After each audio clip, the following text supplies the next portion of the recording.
రాష్ట్రంలోని వివిధ ప్రాంతాల్లో పెట్టుబడుల స్థాపనకు పెద్దపీట వేస్తూ కేబినెట్ కీలక నిర్ణయాలు తీసుకుంది. పరిశ్రమలు, ఐటీ, పర్యాటకం, రాజధాని అభివృద్ధి, డేటా సెంటర్లు, పునరుత్పాదక ఇంధన రంగానికి సంబంధించిన ప్రతిపాదనలకు మంత్రివర్గం ఆమోదం తెలిపింది. ఎస్ఐపిబిలో తీసుకున్న దాదాపు 34,000 కోట్ల పెట్టుబడులకు అమాత్యులు గ్రీన్ సిగ్నల్ ఇచ్చారు.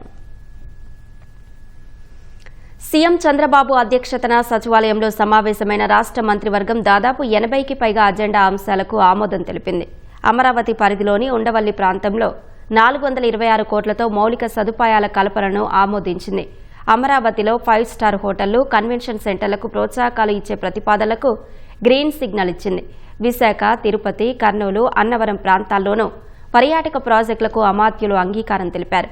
ప్రభుత్వ రంగ సంస్థలు, కార్పొరేషన్లు, సొసైటీల ఉద్యోగుల పదవీ విరమణ వయస్సును 60 నుంచి 62 సంవత్సరాలకు పెంచుతూ మంత్రివర్గం నిర్ణయం తీసుకుంది.